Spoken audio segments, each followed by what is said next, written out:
నమస్తే, మీరు చూస్తున్న పీవీఆర్ న్యూస్. నేను మీ పీవీఆర్. ఇప్పుడే అందిన బ్రేకింగ్ న్యూస్ మనం చూద్దాం. అందరికీ నమస్కారం. నేను మీ డాక్టర్ సయ్యదుల్ యాదవ్, బహుజన్ సమాజ్ పార్టీ పల్నాడు జిల్లా ఇన్ఛార్జిగా ఇప్పటివరకు బాధ్యతలు వహించాను. అలాగనే మా పార్టీ అధినాయకురాలైనటువంటి కుమారి బహన్ మాయావతి గారికి ప్రత్యేకమైనటువంటి ధన్యవాదాలు తెలియపరచుకుంటూ, అలాగనే నాకు ఈ అవకాశం కల్పించినటువంటి మా స్టేట్ ప్రెసిడెంట్ బక్కా పరంజ్యోతి గారికి మరియు state coordinator retired DG J Purnachandra గారికి ప్రత్యేకమైనటువంటి ధన్యవాదాలు తెలియపరచుకుంటున్నాను. ఈరోజు నాకు ఒక బహుజనుడైన నాకు ఒక ఎమ్మెల్యే స్థానాన్ని, అంటే ఒక ఎమ్మెల్యే అసెంబ్లీ అభ్యర్థిగా నాకు పార్టీలో టికెట్ ప్రకటించినందుకు నేను ప్రత్యేకమైనటువంటి ధన్యవాదాలు తెలియపరచుకుంటూ, వాళ్ళకి ఎంతో కృతజ్ఞతలున్నాయి, వాళ్ళకి రుణపడి ఉన్నానని చెప్పేసి నేను తెలియపరచుకుంటూ, అలాగనే ఈ రెండు రాజకీయ పార్టీల్లో కూడా ఓన్లీ డబ్బు ఎంత ఉంది, లేక వీళ్ళు ఎంతవరకు ఓట్లని ప్రలోభ పెట్టగలరు, ఓటర్ని ఎంతవరకు మభ్యపెట్టగలరు, వీళ్ళు ఎంతవరకు రౌడీయిజం చేయగలరు, ఎంతవరకు ప్రజల్ని భయభ్రాంతులకు చెందించగలరు, ఆ మూడు క్వాలిఫికేషన్స్ చూసుకొని మాత్రమే టికెట్లు అనౌన్స్ చేస్తామన్న పరిస్థితి మనం ఈ రాష్ట్రంలో చూసాం. ఈరోజు మాచర్ల నియోజకవర్గంలో ఎలాంటి అండదండ లేనటువంటి నా కులమే నాకు బలంగా, వాళ్ళు నన్ను నమ్మి, నా బహుజన కులాలే నాకు పెట్టుబడిగా నమ్మి నాకు ఈ అవకాశం కల్పించినట్టు బహుజన్ సమాజ్ పార్టీ కార్యకర్తలకు మరియు బహుజన్ సమాజ్ పార్టీ అధినాయకులందరికీ కూడా చేతులెచ్చి జోడించి దండం పెడుతున్నాను. అలాగనే ఈరోజు రాష్ట్రంలో ఈ రెండు రాజకీయ పార్టీలు కూడా ఎలా ఉన్నాయంటే, 2019లో ఒక బాబు అడిగాడండి ఇంట్లో, ఈరోజు ఏం కూర చేసావంటే వంకాయ ప్లస్ టమాటా కూర వండాను అని చెప్పేసి అన్నాడు. అంటే వంకాయలో టమాటాని కలిపి వంట వండానని చెప్పేసి అన్నాడు.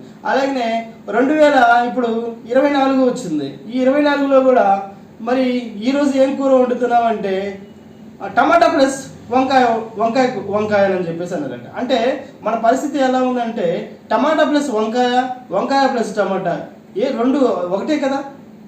అంటే వాటి రుచి ఒకటే, ఈ రెండు రాజకీయ పార్టీల ధోరణి ఒకటేనని చెప్పేసి ఒకసారి బహుజన ప్రజలారా గుర్తుపెట్టుకోండి. వాళ్ళని ఎవరిని మార్చి ఎవరికి పదవులు ఇచ్చినా కానీ సరే, ఎవరిని అందరం ఎక్కించినా కానీ సరే, వాళ్ళు చేసే ధోరణి ఒకటే. భూ కబ్జాలు, దారుణమైనటువంటి దోపిడీలు, దారుణమైనటువంటి మనుషుల్ని పీడించటము, అలాగే నల్ల చట్టాలు తీసుకొచ్చేసి పేదవాడి నడ్డి విరగొట్టే పరిస్థితులు తీసుకెళ్ళటం. వ్యాపారస్తులకు భద్రత లేదు, ఈరోజు ఒక సామాన్యుడికి భద్రత లేదు, ఒక నిరుపేద కుటుంబాల్లో అయినటువంటి ఎస్సీ ఎస్టీ బీసీ మైనార్టీలకి భద్రత లేదు. ఎక్కడ చూసినా కానీ సరే ఎవరిదో ఒక అండ ఉంటేనే తప్ప వాళ్ళు బయటకు వచ్చేసి ఏదో ఒక వ్యాపారం కానీ లేకుంటే ఏదో వాళ్ళ బ్రతుకు కానీ గడుపుకునే పరిస్థితులు ఈరోజు మన రాష్ట్రంలో చూస్తున్నాం. ఎస్పెషల్లీ మాచర్ల నియోజకవర్గంలో కూడా చూస్తున్నాం.